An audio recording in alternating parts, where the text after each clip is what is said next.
जय हिंद, वंदे मातरम। दोस्तों, हमारे चैनल एजुकेशन पॉइंट विथ सूरज में आप सभी लोगों का स्वागत है।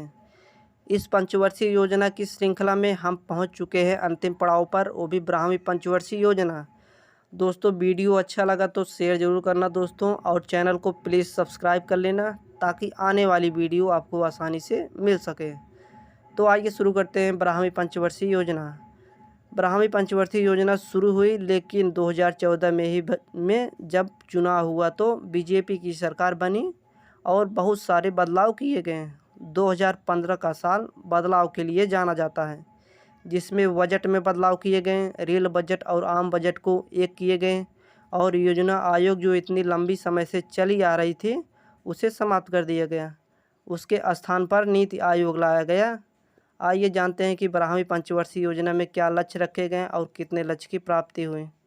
12वीं पंचवर्षीय योजना 2012 से 2017 तक इसकी समय सीमा रखी गई, और इसका मूल लक्ष्य था तीव्र आर्थिक समावेश और सतत विकास।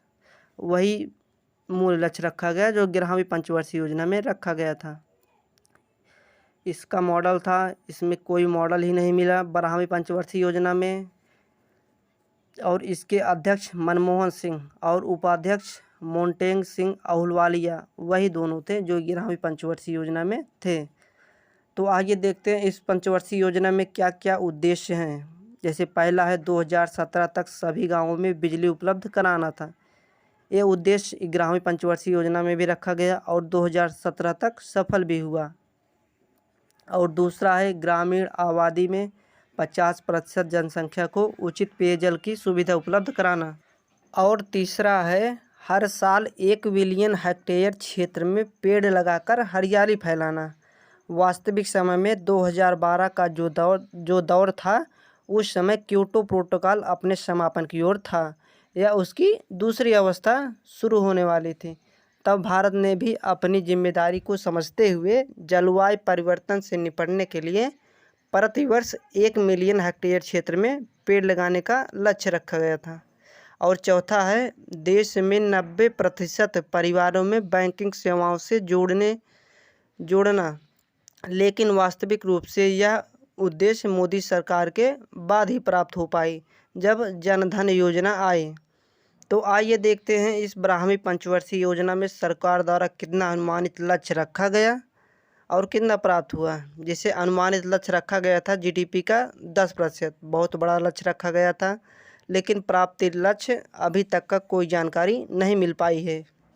और देखते हैं इस पंचवर्षीय योजना में क्या क्या उपलब्धियां हैं। जैसे पहला है जनधन योजना 2014 में आया, ज़्यादा से ज़्यादा लोगों को बैंकों से जोड़ना।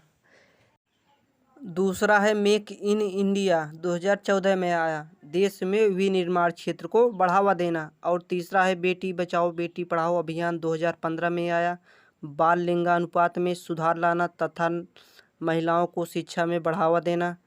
बेटी बचाओ बेटी पढ़ाओ अभियान हरियाणा राज्य से शुरू हुआ था, आप लोग ध्यान दीजिएगा इसे। और चौथा है प्रधानमंत्री मुद्रा योजना 2015 में लाया गया था, छोटे कारोबारियों को ऋण की सुविधा प्रदान करना। और पांचवा है उजाला योजना 2015 में लाया गया, बिजली की खपत को कम करने के लिए एलईडी बल्बों का कम मूल्य में वितरण किया गया था। और छठवां है डिजिटल इंडिया मिशन 2015 में लाया गया, सरकारी सेवाओं को इलेक्ट्रॉनिक तरीके से जनता को उपलब्ध कराना था इसके माध्यम से। और सातवां है उदय योजना, सार्वजनिक कंपनियों को घाटे से उबारना था। और आठवां है स्टार्टअप इंडिया 2016, नए उद्यमों को बढ़ावा देना था। यही सब उपलब्धियां हैं इस पंचवर्षीय योजना की। 1 जनवरी 2015 को नवगठित केंद्र सरकार ने रूसी विकासवादी मॉडल पर आधारित योजना आयोग को समाप्त कर दिया। इसके स्थान पर नीति आयोग का गठन कर दिया। आप लोग यह भी ध्यान दीजिएगा कि नीति आयोग का गठन 1 जनवरी 2015 को किया गया था। ये भी क्वेश्चन पूछ सकता है। नीति आयोग और योजना आयोग का मूल अंतर यह था कि जहां योजना आयोग योजना बनाने के साथ साथ राज्यों के अर्थव्यवस्था के डिस्ट्रीब्यूशन में भी मदद करता था, वहीं नीति आयोग केवल एक थिंक टैंक है। अब इसके आसपास केवल राज्य को पैसा कितना दिया जाए उसकी कोई अधिकार नहीं है, केवल यह एक प्रकार का विचार व्यक्त करेगा राज्यों को। तो आप लोगों को हमारी ये ब्राह्मी पंचवर्षीय योजना कैसे लगी? अगर अच्छी लगी हो तो यार प्लीज़ शेयर ज़रूर करना दोस्तों, और चैनल को सब्सक्राइब कर लेना ताकि आने वाली वीडियो आपको आसानी से मिल सके। तो दोस्तों वीडियो देखने के लिए बहुत बहुत धन्यवाद आप सभी का।